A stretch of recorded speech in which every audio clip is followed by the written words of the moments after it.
1 2 1 2 2 1 2 1. It's the brownest, downest, coffee clickiest, sickiest, stickiest video series that most people ignore, but not you, because you know what's up, you know what's cracking, you know what's hot, you know what's has flavor, and that's this. This is Extraction, and you can see I'm joined by my man Brandon Loran Maxwell.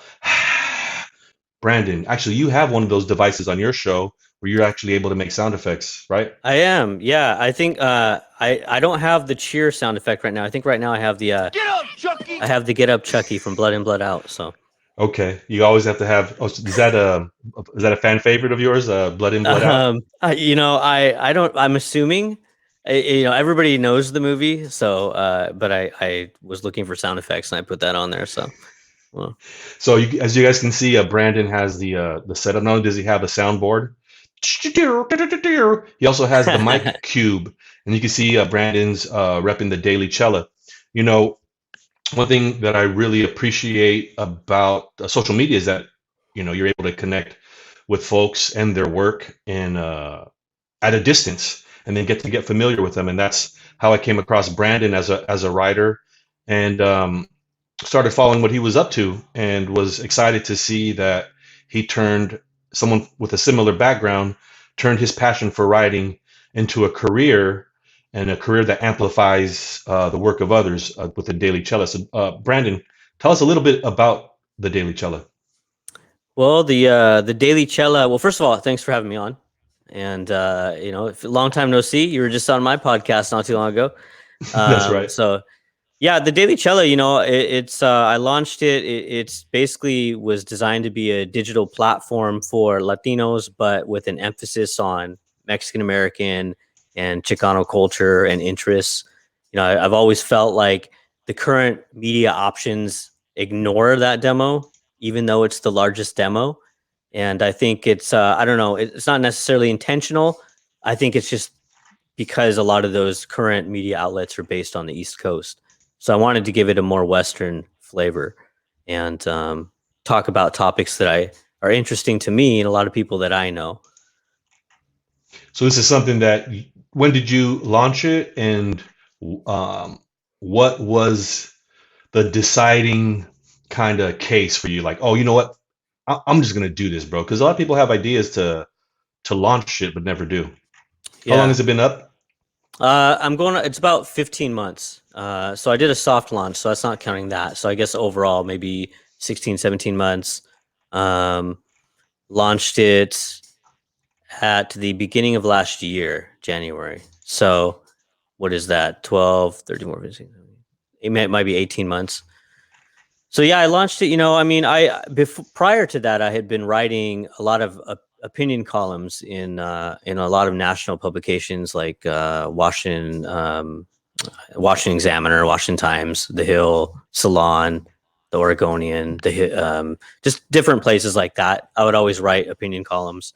I got tired of just writing about politics, and I would try to write a column about low riding, for example, or some interesting story that I found, and newspapers would always be like, no, not interested, don't want to publish it. And it wasn't even just like a not interested, like they didn't want anything to do with it. And I'd always felt like there's this audience for talking about those types of things. And so, when the pandemic happened, and at that point I was working as a copywriter for a postcard company, doing jingles for greeting cards and postcards and all and different things like that. Time out. I went. Time out. What's Time that? out. Time out. Sure. Time Yeah. out. Jingle. Jingle. You gotta hit us with a fucking jingle, bro. You got to remember one or two like you have in your pocket. Geez, I got in trouble for a few. Uh, I'm trying to think here. What was I think we did one for we did one for like this campaign that had to do with wooden cell phone cases, and the company was selling to real estate agents, and I think the slogan we had was like successful real estate agents go against the grain. And so that was like to pitch. Now I don't know, but we come up with slogans and stuff like that to try to Yeah. sell products and stuff like that. So Oh, um, that's fun. yeah, when the pandemic hit, though, I look at media like this. It's already has a lot of players, and it's an industry that's basically full of legacy outlets. And it's a very competitive industry just in general. So it's kind of crazy to even jump into it and think that you're going to launch any type of publication, whether it's small or big. But when the pandemic hit, it opened up a gap and it created a natural disruption in the marketplace. Because generally, if you're going to enter an industry like that, you need to have a disruptive idea or have a natural disruptive event. And I felt like I had both of those things, but having that disruptive event open up some space at least allowed me to be able to plant a seed and then try to nourish it over the course of the pandemic and just see what happens. And So, that's kind of what I did. I mean, you've had some pretty impressive results to date. How many writers have you published in the last year? How many visitors have you had to the site? And what kind of things are people saying about what you're doing? Well, we've had a lot of great feedback. We've had a really positive response to what we're doing. We have about 15 writers that we work with on a regular basis. They kind of come and go sometimes because everybody's busy. Um, I think, when we did our testing of doing 3 columns a day, which is a little bit too much for us to sustain right now. But we did 140,000 readers in January, which is not bad for a new publication. Now we average lower than that because we only publish a new piece every few days right now, but we know what we're capable of bringing in terms of traffic. So it's a mixture sometimes of quality and quantity and how newsworthy is it, and there's a lot of factors that go into the type of traffic that you bring in, but yeah, it's done good. We have a number of paid subscribers that have allowed us to use certain services and to start to grow the company. And we'll just see what happens. I have a podcast that we run from the site. That's my podcast, and we're always looking for new podcasts to bring on. But I think we're gonna try to grow that portion of the website as well and bring on different perspectives. And I think one of the things that makes us different is that I like having different points of view on the site a lot, and I always look for people that want to publish different points of view or come on the podcast and have different points of view. And I feel like that's something that's missing in a lot of media as well. I think that you can have rational conversations and rational people can agree to disagree. And I'm not going to say that I'm never engaged in hyperbole or anything like that, but I think people who pay attention to me generally know that even when I do that, I'm generally not a pretentious person. I kind of have fun with it. I have my opinions, Sure. but I love opening the door to people that challenge what I think. And so, I didn't get to do that at a lot of the publications I worked at before either. I felt like they always pushed me into one box or the other.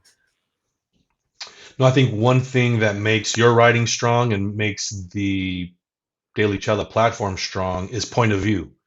I think, and this kind of is related, of course, to your background and your experience, and it's what happens, I think, in media, even in the era of the democratization of media, is you get a kind of a handful of types from within the Latino community who end up grabbing the mic or the keyboard or whatever it turns out to be, and they're able, to take up most of the air in the room when it comes to the conversation. That's a good way to put And it. so it's good to see when there's more, like you suggested, we have a range of opinions from within the Latino community, and the more perspectives we hear, I think we're stronger in the end for them. So, but talk a little bit about your background. When did you start writing?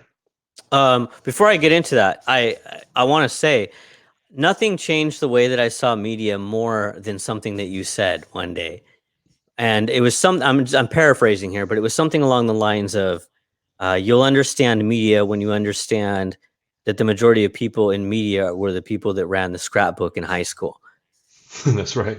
Like, I'm not kidding you. That was the most profound thing I've ever read on Twitter.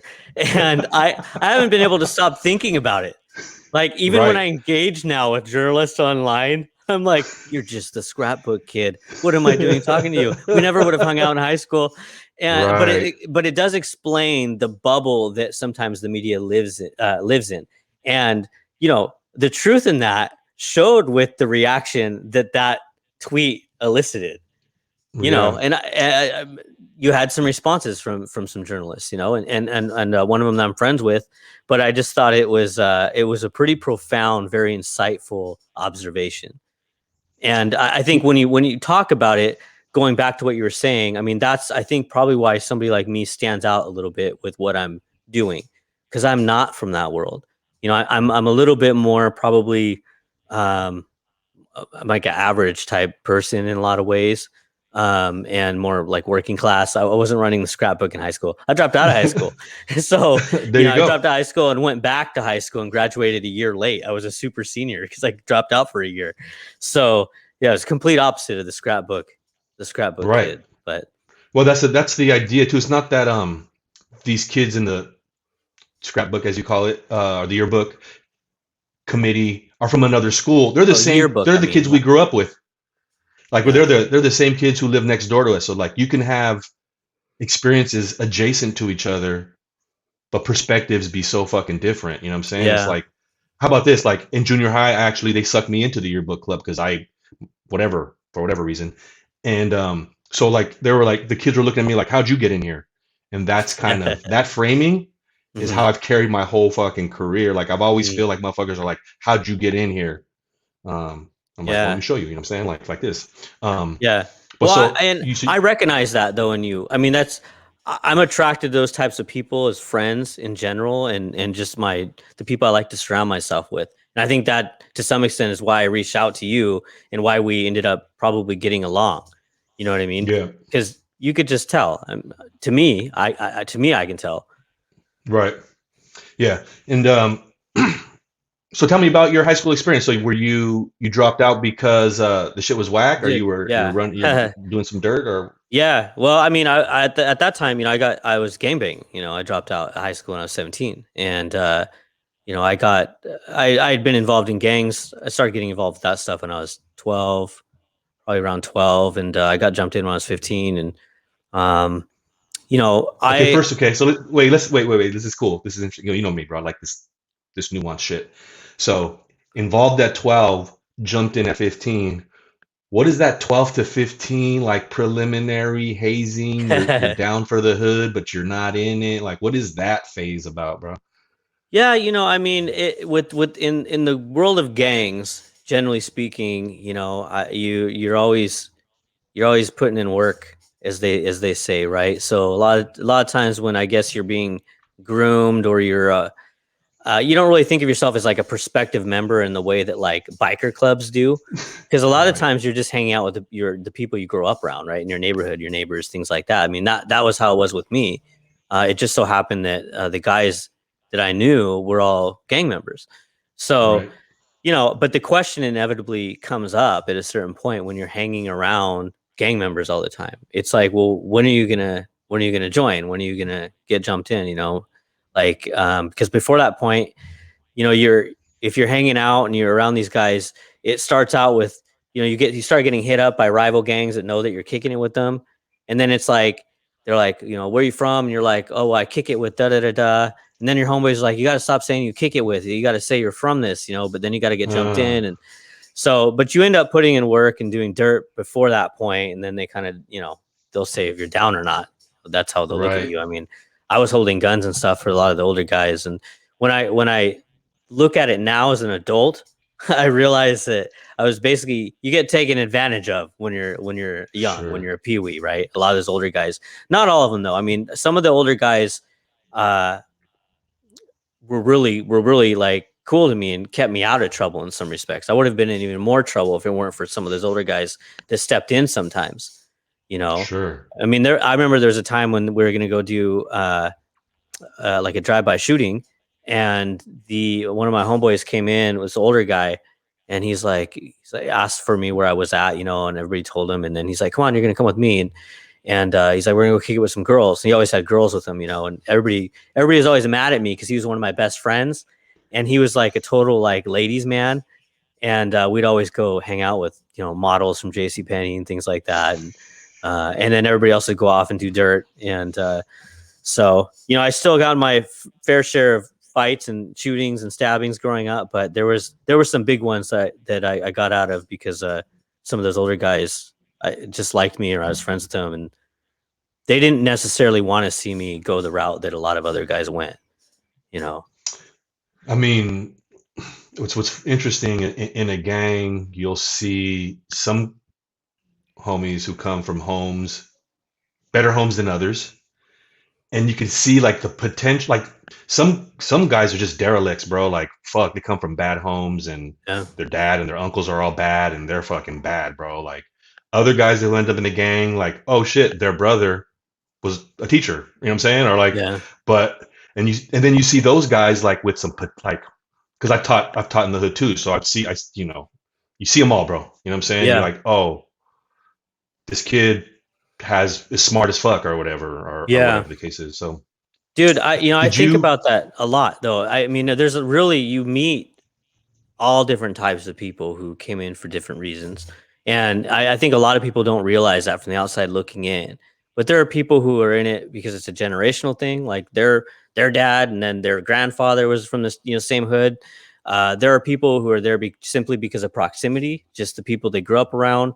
There are people there because they're just straight criminals, and it's a way to serve their criminality. That's absolutely true. Right. There are real criminals, in gangs. They're not all teddy bears. But and then there are guys who are there for partying and the women, right? Like they just kick it because Right. it's fun. And then I mean, there's a whole different types of people in gangs for different reasons. And you see that even at like parties with all the homeboys together. You see little cliques that break out. You have the guys that are gonna go hit the neighborhood and break into all the cars. Then you have the other guys who are like, where are the girls, and then you have the other, you know what I mean? You have ones that are more Right. style conscientious more than others. You have the meth heads. I mean, it's just like the whole scope. You know what I mean? So Yeah. yeah, No. Yeah. It's a whole fucking world, and yeah, you don't get that when you just say gang member, gang life, yeah, gang activity. It's just fucking, and then nobody wants to look at it either, really. You know what I'm saying? At least up yeah, close, at a yeah. distance. But I because the I last thing knew you want to do some. is humanize them. Yeah, well, I mean, I knew some very, very like charismatic, very intelligent gang members. I mean, that's part of the reason why I'm so hesitant to paint it with a broad brush and why I try to contextualize it. Because I mean, a lot of people would probably look at me and say the same thing. They'd be like, "You have a lot of layers, and you are not what I would expect." And I knew a lot of guys that were kind of the same way. Like I mean, there were guys that when I look back, I'm like, man, that guy could have been a leader in government or something like that because he Right. was so charismatic, so well spoken. Um, but it's just the outlets that they had to use those talents. They just never had an opportunity to refine them. That's the difference between me and a lot of my friends. I had that one opportunity where I was exposed to the arts, exposed to Right. writing, where I was able to refine it and at least have that seed planted. And a lot of people don't get that opportunity, and I don't I have no idea what would have happened if I had never had that.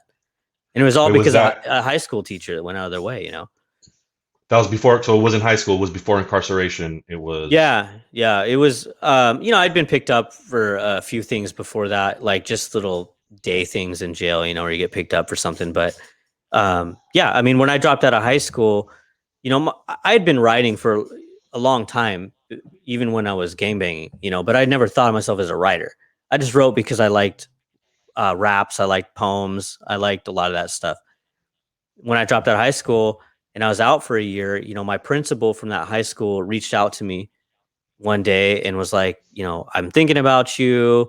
It's been a year since you've been out of high school. Everybody tells me that you're out, doing things you probably shouldn't be. She was like, I just want to try to talk you into coming back to school. And she's like, I really think that you can do something with your art because I draw and paint, but I don't do it anymore as much. But at that time, everybody knew me for that more than writing. And so she's like, just meet with me, and I went, I was like, all right, I was like, that was really nice for her to reach out to me. And she was like, emphatic. Like she'd leave messages every day on my answering machine. Back then was we a had white answering lady. machines. No, black lady. The white lady. Yeah. A black lady. She was Okay. black Yep. lady. Yeah. And, it was interesting because she used to get it, at the high school, a lot of, a lot of people didn't like her. I think because she was black, I mean, she was like the first black high school principal. And maybe there was some type of connection there. You know, she felt like I was an outcast and she was kind of the outcast, and she'd been brought in to like turn around the school and you know, just different things. And so in any case, when I met with her, she had the theater arts program lady with her, and she introduced herself to me and all that. And they're like, we want to try to get you in the arts, and you know, we'll bring you back into school and let you back in, but you're gonna have to take night classes. And my only condition also is that you take an arts class. And if we only have dance and theater this term or this semester, right? And I was like, well, I'm not gonna do dance because I was like too tough for that back then, you know. And Yeah, you had your dance down already, bro. You yeah, didn't need to you didn't right, need to add any more. exactly. And so I was like, I'll do theater, but I wouldn't act when I did theater. And so they're like, okay, well, maybe you should try writing a play. And then I wrote a play and I loved it. And then from that point on, it was like just consuming everything that I could. So that was really where the seed was planted in, I think, writing and thinking like, oh, well, maybe I can write, you know. And I didn't start writing columns That's till I what's was up. in my 20s. So, Let's give her a shout out. What's her name? oh, her name is Paula Kinney. Yeah. She's still with So, us or what? yeah, I believe so. I haven't reached out to her as of recent. We stay in contact, you know, here and there. We'll talk every few years, you know, something like that. So Sure. last I saw her, she was working at a like a magnet academy for underserved youth, of some Okay. type. And I went and visited her for lunch and stuff. So that's always been something that's, you know, of interest to her. And you know, I'll forever thank her and Rebecca, who is leading the theater program, and she's since gone to open a theater program in Costa Rica. So, Wow. and this was years ago. I don't know if she's still doing that or not, but yeah, but good Yeah, no, I people. had Miss Larkham was my drama teacher in high school. Similarly, like, I guess I'm gonna take this drama class, and then took it for 2 years and wrote my first play and Nice. acted and was like, yeah, why not? Fucking, who else is gonna do it here or whatever? So my favorite one of my favorite stories from that era was when I let my homeboy Brian Baluwat, the Filipino homie, cut my hair for the first time like a week before the play, and he fucked it up so bad, bro. Like I was paying $3-4 a haircut at that time. He fucked my hair up so bad that I was like devastated for starters. But when I went to school, my drama teacher, Miss Larkham, who by the way was a new age witch of some weird sort, she was like, Carlos, I'm afraid you can't be in the play anymore. Your haircut will frighten the kids. And I was like, are you fucking kidding me? Like, it was like, is that fucking bad? And it was that bad, bro. But the theater. Hey, so She okay, was we didn't. serious, Okay, or she was she was joking. serious, but Oh, she dang, was man. serious. But I remember being in the play, so I don't remember like how all that hashed out. But I remember her Yeah. saying, "Your hair is fucked up. You can't be in it." I was in it, and my hair was fucked up. So, but shout out Brian Valuat and Miss Larkham, who also let me write my name with the letter K. She was also the history teacher, and I was like Carlos with a K, and she was like, "Okay, go ahead and do that." And I was like, got some creativity rocking. So those end up being really important. So you get a taste, and then you get hemmed up, thrown in the clink for a little bit, or what was the situation there? Yeah. And all you have to do, your letter writing must have been prolific once you got in there. Dude, I have some letters from when I was in jail, and they're hilarious. Yeah, it's funny. I actually talk about in one of my letters getting into disputes with inmates over the news because because we get 1 hour of rec time, and they had a TV in there, and I always was fighting everybody or getting in dispute because I wanted it on the news, and everybody else wanted to watch, you know, a movie or something that Price is was, you know, right. right. And I was like, I wanted to watch the news, so I've always been a news junkie. Anyways, When you went, did you go to like a YA or would you go right to adult yeah, well, situations? so when I left, when I quit, kind of when I walked away from the whole gang thing, I was in my early 20s, something like that. I might have even been in my late teens, but I kind of went back and forth for a few years. I actually started a band. I don't talk about this part of my life very often, but I got kicked out of my house, and I needed to make money, and I figured, well, I'll start a band because that was my. That's like okay. I mean, obviously, I launched a publication also, so I'm always the type that just jumps into things. And so I started a band, like a punk band, with a guy from San Diego and a guy from St. Louis. And actually, I played music for like 3 or 4 years. I taught myself how to play guitar, like just basic, enough. And and then the I loved it because I'd been around the music scene before that with hip hop. So it was just a transition to kind of different type of Sure. music, and a lot of my homeboys would come out to shows and stuff. So it was always cool. But Wait, hold then on. Let me name the band because I always like naming punk bands like scary names. I like my favorite is if I were to ever be in a punk band, it'd be a Mexican Bus Ride. That would be the name of my punk band. Mexican Buster, yeah. What was your punk band name? That band. Well, I think we had one called Dementia, and we had another. I don't We're remember. crazy, man. I know. I don't remember what the other one was called, but yeah, we did a few Dementia, different but band names, like a lot of people, and to us, it was our whole world. But yeah, so it was fun, and I got a lot of stories from that time, and I got to hang out with some bigger bands, partied with Avenged Sevenfold and Rev before he died, their drummer, and hung out with My Chemical Romance and a few other bands. But oh, eventually, that's what's up. yeah, I partied a lot, and I partied a lot even when I was involved with gangs too. So, the rock world was a really easy transition in some ways, and so I loved it. I was drinking a lot, and I wandered into a bar one night, and I got into I was dancing with this girl who I guess came with another guy, but they weren't together. And he got upset about it, and he pushed me, and I ended up cracking him, and I broke his cheek and dropped him, and he ended up calling the police. And I actually didn't think I did anything wrong because I was like, well, he had put his hands on me first, and I was just kind of defending myself. And he ended up being the nephew of a district judge, so they threw the book at me, or they tried to throw the book at me. So that was when I got sent to jail, and they tried to give me, I don't know if it was 5 years or 7 years, but it was a mandatory minimum sentence. And that Oh, was this was my here in LA. no, This is this was down in here in. Portland. Yeah, that was in Portland, and it was after they passed what's called Measure 11, which is they passed that in the '90s. So LA had 3 strikes, and then Portland had Measure 11, which was like this basically one strike. Okay. But So what it happened? was So what kind well, of bid did they give you? so I sat in there. I was in county, and then I got transferred to the correction center, and then eventually I signed a plea, and then got out with the plea. And then the plea was that you have a felony. I came out with a felony, a violent felony, and I avoided doing 5-7 years, but I was still in there for a few months, and I came out with a felony. And I didn't think at the time that it was going to impact me. I was just happy to get out. Mm-hmm. And then it hit me, when I applied for a job, they wouldn't take me. And I applied for another job, they wouldn't take me. Applied for another job, they wouldn't take me. And, I met with my attorney, and he's like, the district attorney said that the reason they wanted you to have that felony is because he wanted you to feel it for the rest of your life. And that's like, now that I think about it, I think about how horrible that is, that was the district attorney's Right. goal.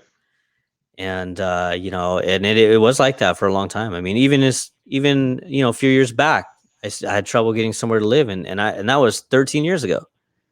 It stays with you, and it looks really Sure. bad on paper because it takes all this context, because they'll just see like violent assault, and they're like, oh, he's walking around insulting everybody and stuff, and then you have to explain to them, oh, it was our fight, and it was, it's a lot to try and contextualize, and a lot of people don't want to deal with it. Just like, I'm not going to take a chance. Yeah, it's So weird. It's like yeah, a lot turns on perspective and the white moral vision. The role we play in their kind of moral tale is to serve as examples. You know what I'm saying? So like perfect. Like your role in their tale was you're gonna be an example. Fuck you as a person, yeah, bro, but you are gonna be an example. Learn it. And I was like, all right, right. fuck you. So what? Oh, so when did you start identifying yourself as a writer, considering yourself a writer? When did you get? Frankly, when did you get paid to write? Like that was. Yeah. Yeah, well, when I was in jail, I started reflecting about what I really wanted to do with my life because I felt like the direction I was headed obviously wasn't optimal. And every day I would tell myself, if I get out, I'm not going to return to what I was doing. I met so many guys in there that just weren't even going to have an opportunity to even maybe get out. They just weren't going to ever get out. They were Right. headed upstate for a long time, and I met a lot of guys in there who just who I told myself I would never forget, who I would advocate for if I had an opportunity. And so I started writing again when I was in there because I felt like, I mean, I just naturally, I was always been writing. I just didn't put two and two together. And I started thinking about how I'd written that play that got produced in when I returned to high school. And I was like, well, maybe I can write, in some fashion, maybe I can get into news or something, or I didn't know really what I was going to do. I ended up writing an essay from jail, and then I won a Writer's Digest prize for it, National Writer's Digest prize for an essay that I Oh wrote. shit. But This is I something never, you saw like announced the competition announced while you're in jail and you're like, fuck, I'm gonna no, I submit. sent, it was after I was already out, and I still have the original version of it sent on the jail, on the paper that I got from jail, which is like this yellow striped letterhead. They thought that I had written it as just like a introspective type like artistic exercise because I wrote it. It was called Notes from an American Prisoner, and I wrote it in the form of Notes from the Underground by Fyodor Dostoevsky, who was a Russian writer who wrote this book, and he'd been locked up, and he's always fascinating to me. So in any case, but they thought it was like an artistic exercise. They didn't realize I was actually in jail, but I didn't send it in until after I was out, Okay. because in jail, I had like limited addresses I could send to anyways. And so in any case, Wait, what? yes, Just low key. I don't know if you're up on this, but like the Bible has some crazy jail literature too, bro. Like yeah. There's a lot real of spit. yeah, a lot of social, political, religious prisoners over time in Yeah, bro. They're various writing from. ways. Yeah. Well, not nothing. I hate to say it, but I think that I don't know what I would have done if I hadn't been sent there because it gave me an opportunity to get sober, and I don't think I would have got sober otherwise. And it was Right. some dark times because I'd been drinking for years before that, every night, man. I mean, every freaking night. And so when I was stuck there and not being able to leave my cell and going through withdrawals, it was like a really dark time. But it was like there was like light at the end of the tunnel as well, Mm, and I had such a clean, fresh perspective on life when I was sober. When I finally was done drugs and stuff like that. hmm. So Bro, here's a story I haven't told, but it's funny because it's a weird, demonstrates a weird naivete about the power, supposed power of journalism and who we think we are. I wonder if I should tell a story, but fuck it, I already committed. Um, Bench warrant, hemmed up, county jail, Carlos Aguilar. I'd already been working in television and interviewed the governor and all. Like I don't walk around like I'm this or that, but yeah, I've been to college. I have a master's degree. Fucking, I this and that. But when you go to jail, bro, they don't give 44 fucks about you, bro. right. But I remember during intake when they asked me my profession, like, what do you do? What's your job or whatever the fuck? And I was like, I thought I was gonna say something that was gonna change how they treated me, bro. I said, media. I'm a journalist, and I thought that would make them say, oh, we can't do anything dirty to like I don't know because Yeah, my first time in the sure. place, you know what I'm saying? And I think that I'm like, hey, you can't do this to me. I have a college degree. Like, I'm not like everybody. Like, no, not only that, motherfucker, I'm a journalist. They're like, fuck out of here, bro. Go fucking go take a shower over there or whatever the fuck. Yes. On the one hand, you know what I'm saying? Like, that's just a testament because on the one hand, writing is so powerful, bro. Like, so fucking powerful. But and your role as a writer is so fucking powerful. Like, but the institution of prison just does not give a fuck about anything, anyone. It just you ain't shit, bro. Yeah. Yeah. Just No, you ain't I mean shit. you're all the same. in their eyes, and when in the state's eyes, you're all the same, right? And then in the inmate population, it's a whole different world of stature and what matters and things like that. So, and that was a hard thing too, because I had just left or tried to walk away from the whole gang thing, and to play music for a Right. few years. So when I went back in there, I was instantly around all my old homeboys, and that was complex. It was a complex world to navigate. I didn't get along with everybody. I got along with some.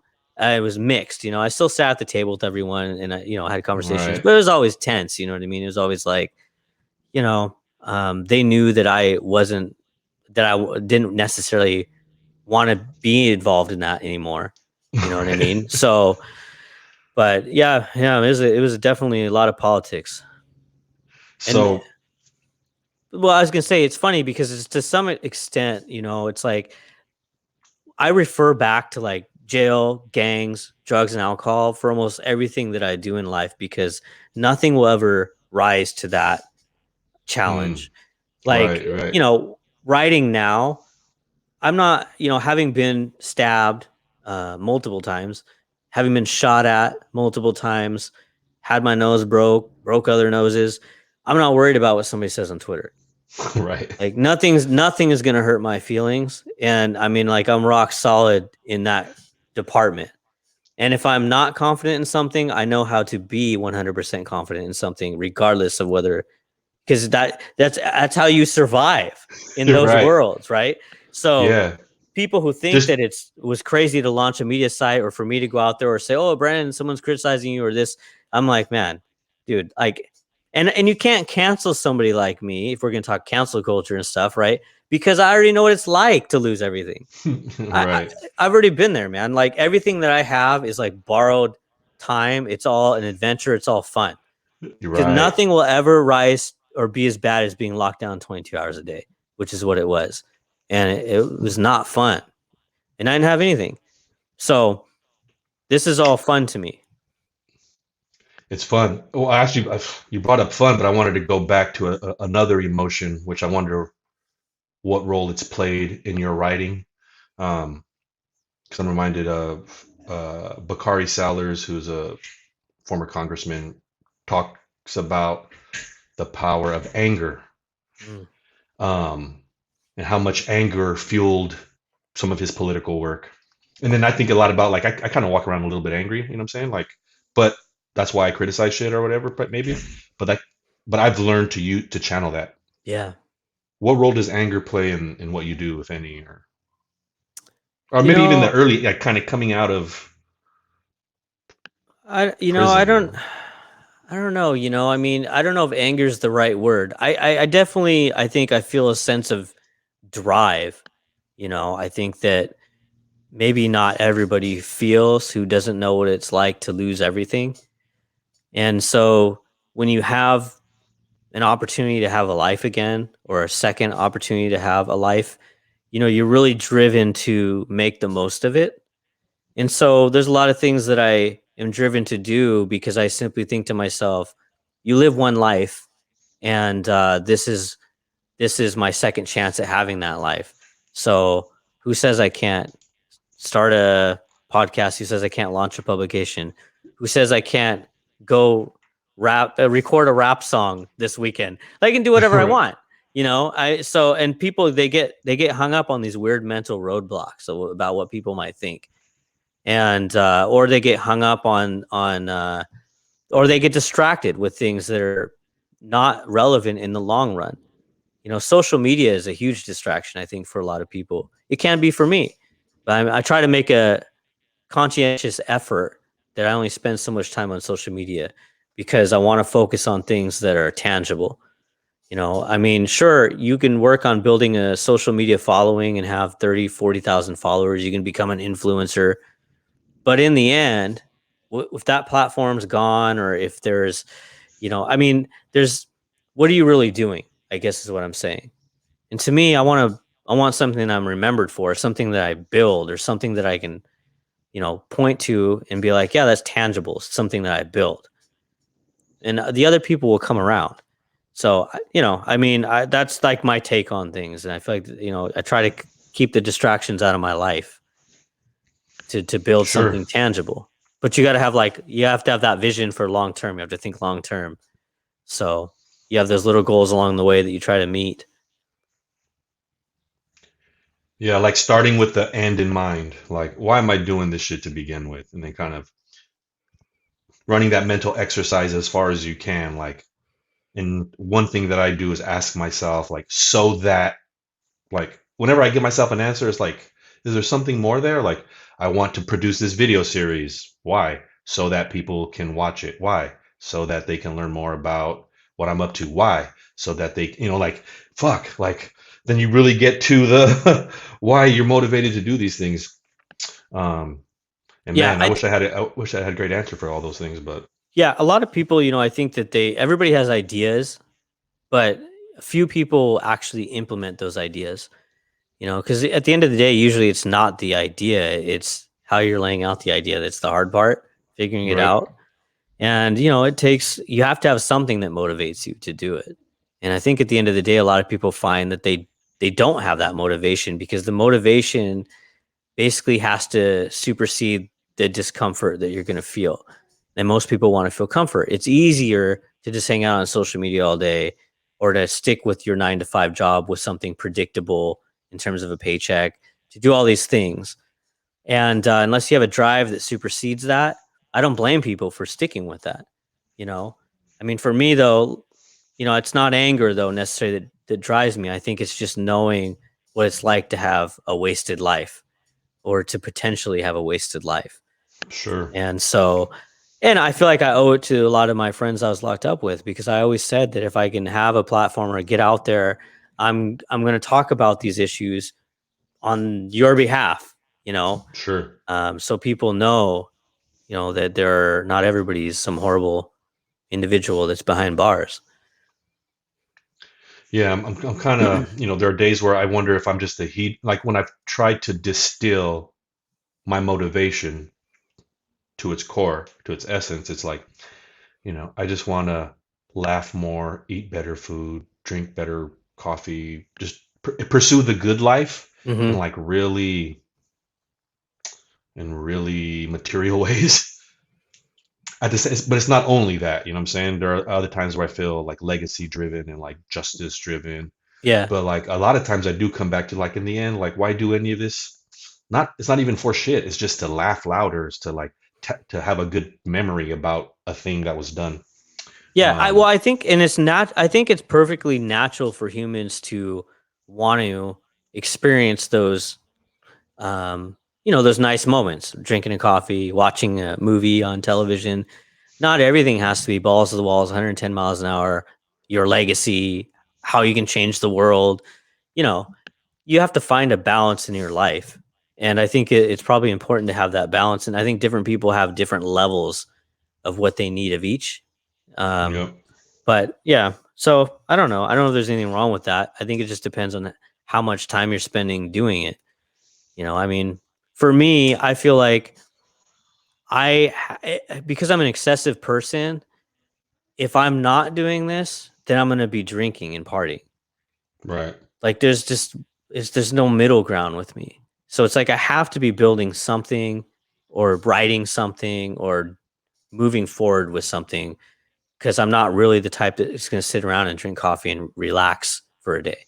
It's gonna be like, well, I'm gonna go out and I'm gonna go party, and so right. it's a kind of horror, it's like a curse, kind of, but I mean that's how it is. Well, what's the next kind of brick in your legacy home that you're building? What do you so Daily Chela continues. Yo, man, I see like one great thing about what you guys are doing is you guys are creating content that resonates with people, and you can tell because they're sharing the shit out of it, and it appears kind of organically in my timeline. Um, so it's just a testament to like writing about stuff that people not only want to read, but like when they share it, that's an extra signal of support. Yeah, I So think that yeah, I don't know what the future for Daily Cello will be. I'll probably keep pushing it and tinkering with it to see what I feel like is the most optimal way to approach it. I have to keep in mind how media is changing in general, and maybe I'll go more toward the digital podcast or producing little docs route more than writing. I don't know. But I can say that one of the more rewarding things about this has been learning how to build a business and then also amplifying other Latinos who might not get an opportunity to write for a bigger newspaper, but need to refine and hone those skills. And that's been, I don't particularly enjoy editing other people, but I do love seeing other people get their voice out there and get read and get shared. So, that's been really fun for me. It's been like, that's been probably my favorite part about it, which I didn't expect. Yeah, you have to again, bro, just it's one thing to launch, Brandon Loran Maxwell.com and put all your shit out there like I do with Big Brown Dad, but it's another to create a platform.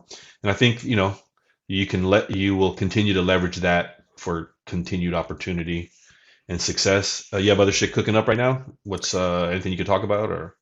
Yeah, well, I have a project in the works that's going to be my biggest one of my bigger projects to date, and I can't quite say anything about it yet, but it's been in the works for a couple of years now, and hopefully, I'm hoping next month I'll be able to just talk about that project. But other than that, my podcast, I've been working on and doing more regular episodes of that, and that's been fun. And we'll write it out and see how long it goes and see how long people want to support the website and take it from there.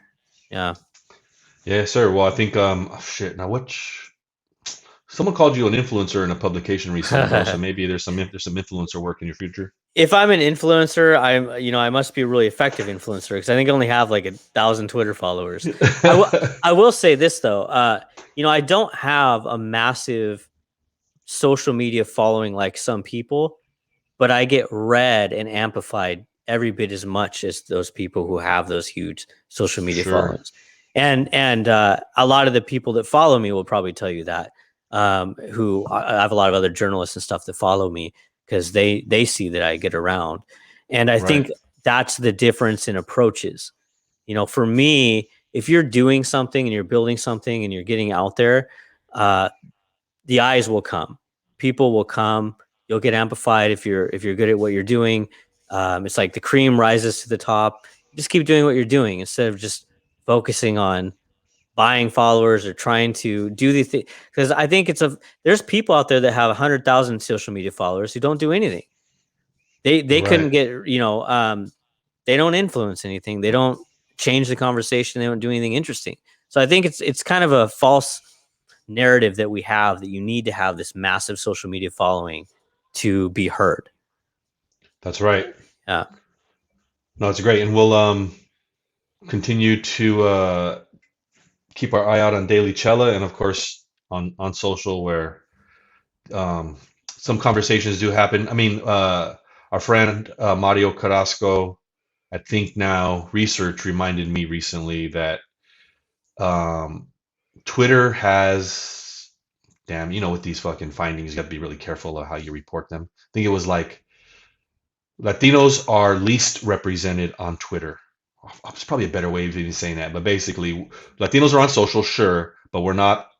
Only 5% of us that are on social are on Twitter or something like that. So it's like we're not really on there like that, and the people that are on there represent a small sample size. That said, media types are on there, and the conversations around what we're up to a lot of times stem from the conversations that happen on social. So I think we can expect. Yeah, the difference between somewhere like Twitter and somewhere like Instagram is like night and day. I actually only started messing around with Instagram just a few months back, and I was like, wow, there's a whole nother world on here.